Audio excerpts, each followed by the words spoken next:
नमस्कार दोस्तों, मैं अपने YouTube channel advocate Amit Kumar Gupta में आज जो केस आप लोगों के सामने डिस्कस करूंगा उस केस का नाम है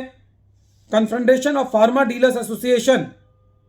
versus commissioner of income tax exemption. ये case 94 ITR tribunal page number 629 पे रिपोर्ट हुआ और मैटर रायपुर IT-80 ने डिसाइड किया और ये केस 27 अक्टूबर 2021 को डिसाइड किया गया। फ्रेंड्स, इस केस को डिसाइड करने का जो मेन लॉजिक है वो ये है कि इस केस में एक पॉइंट डिस्कस हुआ, वो ये कि यदि कोई एनजीओ है जो कि सेक्शन 12(1) में रजिस्ट्रेशन के लिए जा रही है और यदि वो किसी एक पर्टिकुलर सेक्शन ऑफ सोसाइटी के लिए बनी है,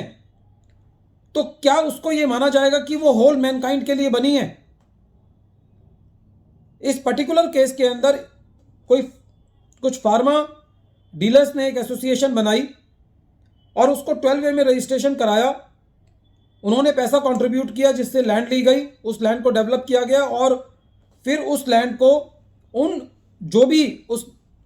सोसाइटी के मेंबर्स थे उनको लीज पर दिया गया। सेक्शन 12(a) की एग्जम्पशन के लिए अप्लाई किया गया। Commissioner of income tax exemption ने ये कहा कि ये एक म्यूचुअल ऑर्गेनाइजेशन है और ये जो इसके अंदर लैंड लाई गई वो मेंबर्स के कंट्रीब्यूशन के साथ के द्वारा लाई गई और फिर बाद में इस लैंड को डेवलप करके उनको दोबारा दे दिया गया और अब सोसाइटी की जो बैलेंस शीट है उसमें भी लैंड जो है वो अपीयर नहीं करती, इसलिए इसको 12(a) का बेनिफिट जो है वो नहीं दिया जा सकता क्योंकि ये सेक्शन 2 सबसेक्शन 15 के प्रोविजो में लाई करती है।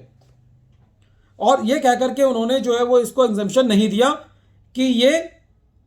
सेक्शन 2 सबसेक्शन 15 के जो 4 लिम है उनके अंदर कवर नहीं होती। जब ये मैटर IT-80 के पास गया तो IT-80 ने ये कहा कि it is not necessary that the object of the general public utility should be beneficial to the whole mankind. In this particular case, IT-80 noticed that the trade association meant for promoting business of pharma dealers. कुछ pharma dealers ने मिलकर अपनी एक association बनाई थी। The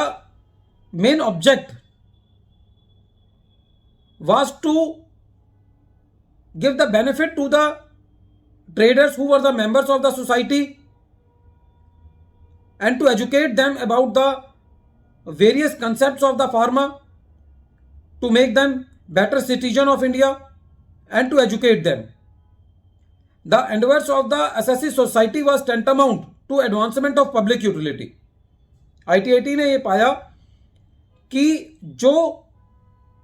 society है उसके जो ऑब्जेक्ट्स हैं वो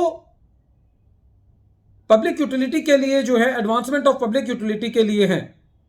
Objects of the assessee society trust meant for benefit of pharma dealers fell within the 4th limb of section 2 subsection 15 of the act. पूरे केस का जो एक पॉइंट था वो ये था कि commissioner of income tax exemption ये कहना चाहते थे कि यदि खाली एक पर्टिकुलर सेक्शन को बेनिफिट होता है तो ये एडवांसमेंट ऑफ पब्लिक यूटिलिटी नहीं माना जाएगा। लेकिन इस केस के अंदर IT-80 ने यह कहा कि यह जरूरी नहीं है कि जो जनरल पब्लिक यूटिलिटी है वो पूरे मैनकाइंड के लिए हो। यदि किसी एक ग्रुप को भी बेनिफिट होता है तब भी वो advancement to the general public utility माना जाएगा और ये जरूरी नहीं है कि वो पूरे ह्यूमन काइंड से उसको बेनिफिट पहुंचता हो या उसके ऑब्जेक्ट्स में ऐसा कुछ लिखा हो। तो इस पर्टिकुलर केस के अंदर जो CIT एग्जम्पशन ने अपनी नोटिंग्स दी थी कि ये अपने म्यूचुअल बेनिफिट के लिए बना है, तो इस केस के अंदर IT-80 ने एक बहुत इंपॉर्टेंट सर्कुलर है डिपार्टमेंट का, उसका भी हवाला दिया। ये सर्कुलर दिसंबर 19, 2008 को आया और ये 308 ITR के अंदर इस सर्कुलर का जिक्र भी है, जिस सर्कुलर के अंदर ये कहा गया था कि एक सोसाइटी जो है वो म्यूचुअल बेनिफिट के लिए बनाई जा सकती है और उसको 12(a) का एग्जम्पशन जो है वो देना होगा यदि वो सेक्शन 2 सबसेक्शन 15 में जो चैरिटेबल ऑब्जेक्ट हैं उसके सारे ऑब्जेक्ट्स को पूरा किसी भी एक ऑब्जेक्ट को पूरा करती है और उसमें फॉल करती है और सेक्शन 2 सब सेक्शन 15 के प्रोविजो में नहीं आती। फ्रेंड्स, ये केस बहुत इंपॉर्टेंट है उन केसेस को डील करने के लिए जहां पे ऐसी एसोसिएशंस बनाई जाती हैं, जहां पे कुछ मेंबर्स आपस में मिलते हैं, कुछ कंट्रीब्यूट करते हैं और फिर उस सोसाइटी से उन मेंबर्स के उत्थान के लिए काम किया जाता है और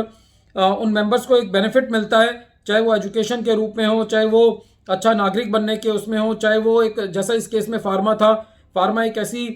लाइन है जिसके अंदर काफ़ी इम्प्रूवमेंट का स्कोप होता है और यदि वो लोग ठीक से काम करेंगे तो फिर तभी वो लोग जो है वो पूरी एज ए होल सोसाइटी को अपनी मेडिसिन जो है वो अच्छी प्रोवाइड कर पाएंगे और उनके लिए एक अच्छा प्लेटफॉर्म होने से जो मेडिसिनल लाइन है उसकी वजह से पूरे जनरल पब्लिक को भी फायदा होगा। Friends, at the end of this video, I am repeating the name of the case. The name of the case is Confrontation of Pharma Dealers Association versus Commissioner of Income Tax Exemption. Thank you, friends.